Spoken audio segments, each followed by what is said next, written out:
El primer capítulo del Evangelio de Mateo presenta la genealogía de Jesucristo y los eventos que condujeron a su nacimiento. Comienza estableciendo el linaje de Jesús desde Abraham hasta José, su padre legal, esposo de María.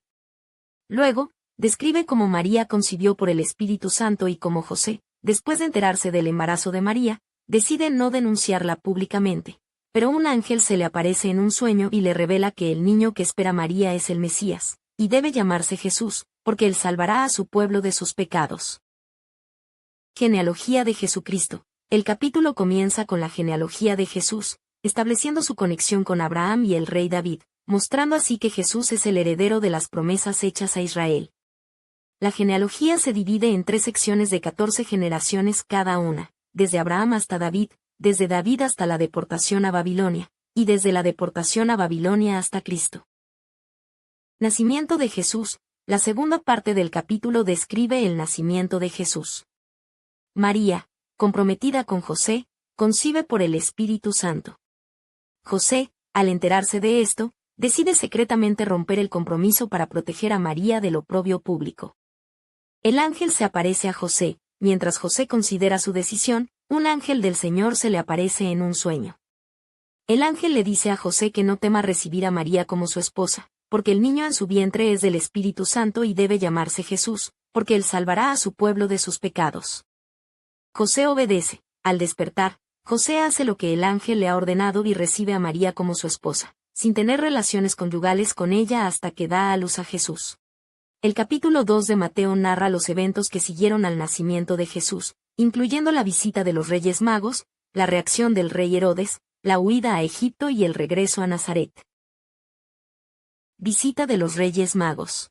Después del nacimiento de Jesús en Belén, unos magos del oriente llegaron a Jerusalén buscando al rey de los judíos, guiados por una estrella que había aparecido en el oriente.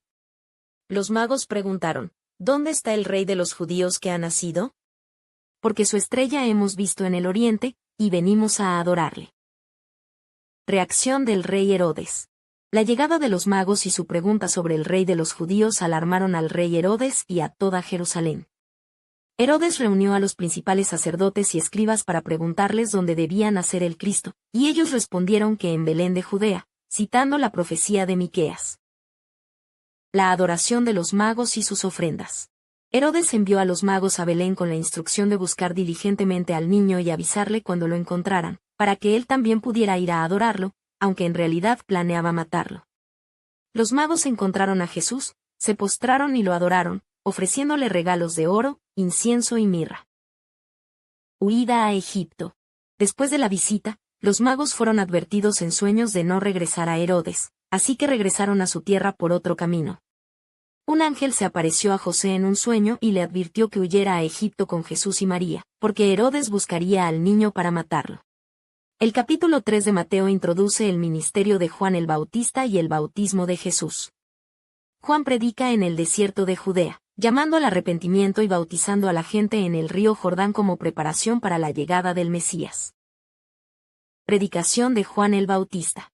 Juan el Bautista proclama un mensaje de arrepentimiento, instando a las personas a apartarse de sus pecados y prepararse para la venida del reino de los cielos. Él bautiza a aquellos que se arrepienten de sus pecados en el río Jordán, simbolizando una limpieza espiritual y un nuevo comienzo. Juan advierte a los fariseos y saduceos sobre el juicio venidero, llamándolos generación de víboras y exhortándolos a producir frutos dignos de arrepentimiento. Bautismo de Jesús. Jesús viene de Galilea al río Jordán para ser bautizado por Juan. Juan se resiste, sintiéndose indigno de bautizar a Jesús, pero Jesús insiste en que lo haga para cumplir toda justicia. Después de ser bautizado, Jesús sale del agua, y los cielos se abren. El Espíritu Santo desciende sobre él en forma de paloma, y una voz del cielo declara, «Este es mi Hijo amado, en quien me complazco». Este evento marca el inicio del ministerio público de Jesús y la manifestación de la Trinidad. El capítulo 4 de Mateo describe la tentación de Jesús, el principio de su ministerio en Galilea y el llamado de sus primeros discípulos. Este capítulo es fundamental para entender el inicio del ministerio de Jesús y su preparación para este. La tentación de Jesús. Después de su bautismo, el Espíritu Santo llevó a Jesús al desierto para ser tentado por el diablo. Jesús ayunó durante 40 días y 40 noches, y luego el diablo se le acercó para tentarlo.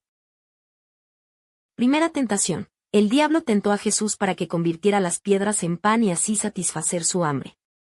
Jesús respondió citando Deuteronomio 8:3, no solo de pan vivirá el hombre, sino de toda palabra que sale de la boca de Dios. Segunda tentación. El diablo llevó a Jesús al pináculo del templo y lo desafió a lanzarse hacia abajo, citando el Salmo 91, 11-12 para demostrar que los ángeles lo protegerían.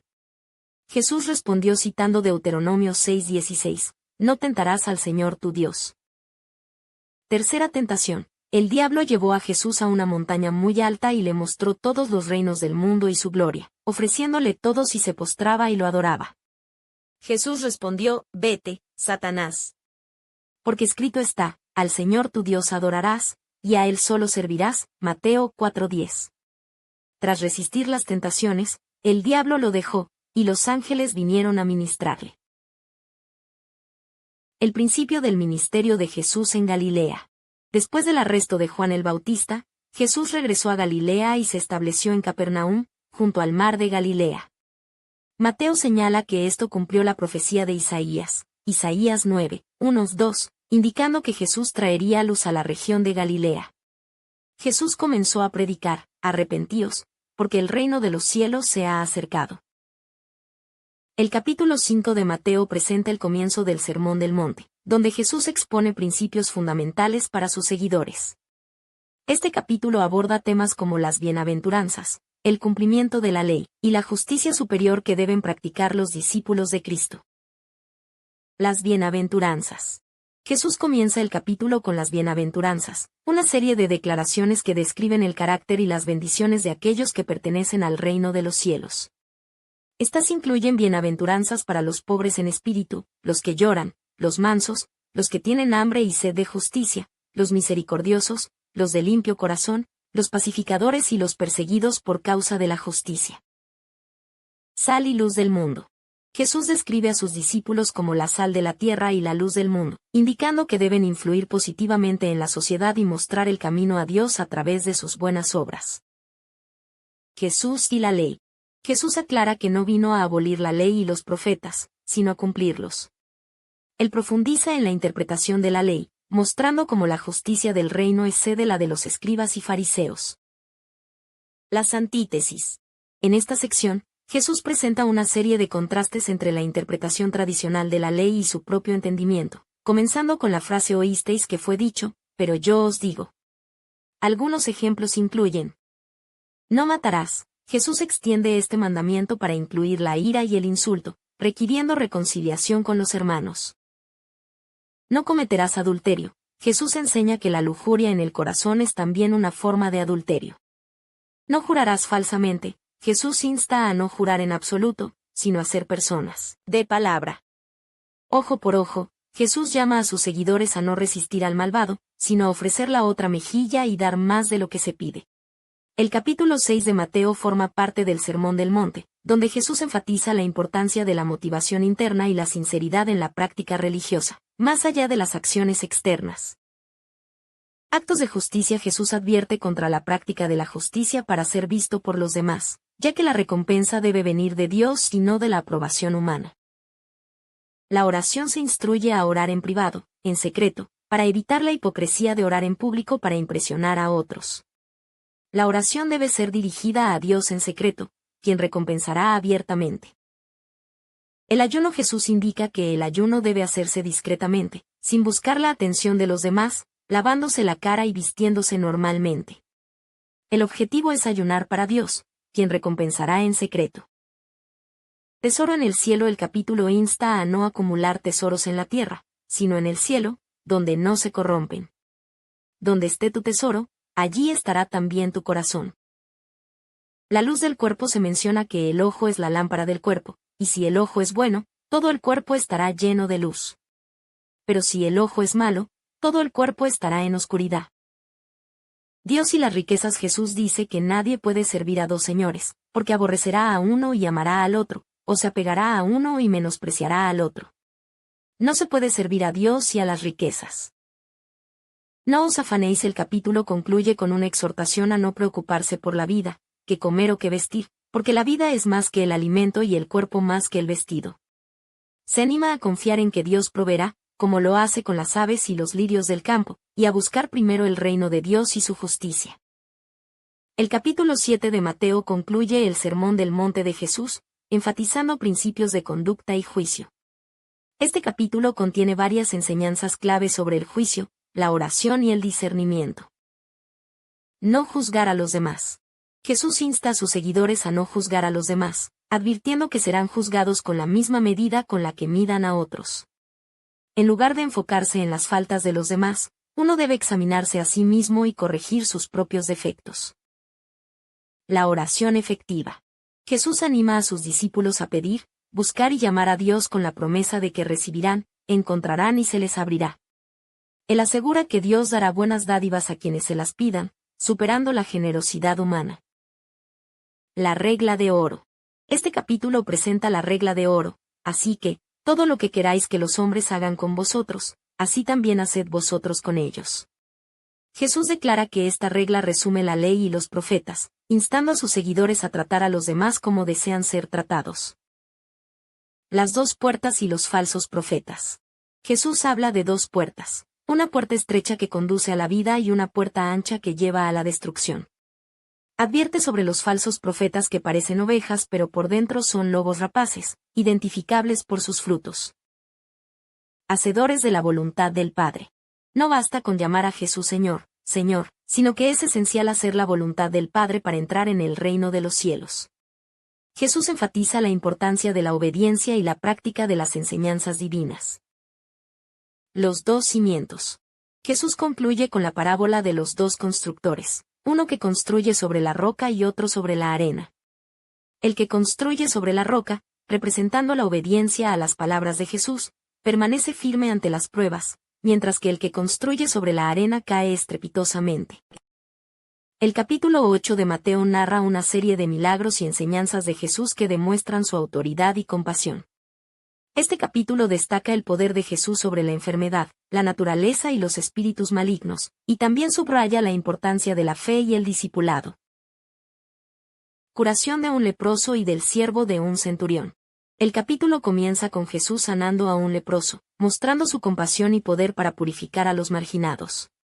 Luego, Jesús sana al siervo de un centurión romano, elogiando la gran fe del centurión, que reconoció la autoridad de Jesús para sanar a distancia. Sanación de muchos y el costo del discipulado. Mateo relata cómo Jesús sanó a muchos enfermos y expulsó demonios, cumpliendo así la profecía de Isaías 53, 4. Jesús también habla sobre el costo del discipulado, indicando que seguirlo requiere renunciar a las comodidades y prioridades personales. Jesús calma la tempestad. El capítulo concluye con Jesús calmando una tormenta en el mar de Galilea, demostrando su poder sobre la naturaleza. Los discípulos, llenos de asombro, se preguntan qué clase de hombre es Jesús, reconociendo su divinidad. En resumen, Mateo 8 presenta a Jesús como alguien con autoridad y compasión, capaz de realizar milagros y dispuesto a acoger a aquellos que creen en él y lo siguen. El capítulo 9 de Mateo continúa relatando los milagros de Jesús, demostrando su autoridad sobre el pecado y la muerte. Este capítulo incluye la curación de un paralítico, el llamado de Mateo, y la resurrección de la hija de Jairo.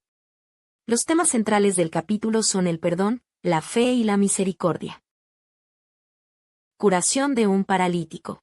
Jesús sana a un paralítico, demostrando su autoridad para perdonar pecados al mostrar que también tiene el poder de curar físicamente. Este evento genera temor y asombro en la multitud, que alaba a Dios por haber dado tal autoridad a los hombres. El llamado de Mateo. Jesús llama a Mateo, un recaudador de impuestos, a seguirlo, y Mateo acepta de inmediato. Más tarde, Jesús comparte una cena en la casa de Mateo con otros recaudadores de impuestos y pecadores. Otros milagros y enseñanzas. El capítulo también incluye otros milagros, como la curación de una mujer con flujo de sangre y la resurrección de la hija de Jairo.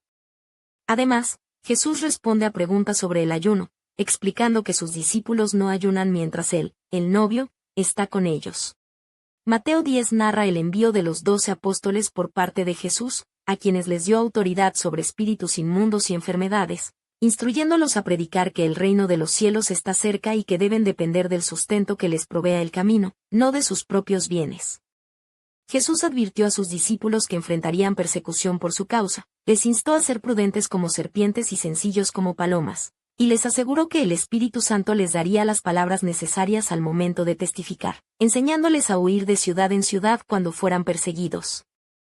El capítulo enfatiza que el discípulo no es superior a su maestro y que quien los reciba a ellos, a él mismo, recibe al que lo envió. El llamado y el envío de los 12 apóstoles. Jesús elige a sus 12 apóstoles: Pedro, Andrés, Jacobo, Juan, Felipe, Bartolomé, Tomás, Mateo el recaudador, Jacobo el hijo de Alfeo, Tadeo, Simón el celote y Judas Iscariote. Les otorga poder y autoridad para expulsar espíritus inmundos, sanar toda enfermedad y dolencia. Instrucciones para la misión. Deben dirigirse a las ovejas descarriadas del pueblo de Israel, predicando que el reino de los cielos se ha acercado. Deben dar gratuitamente lo que recibieron gratis.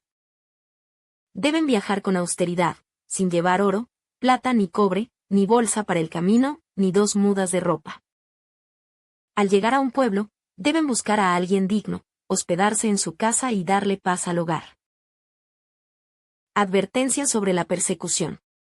Jesús advierte que serán entregados a los tribunales, azotados en las sinagogas, y llevados ante gobernadores por causa de él. Les recuerda que el Espíritu del Padre hablará por medio de ellos, por lo que no deben preocuparse por lo que dirán.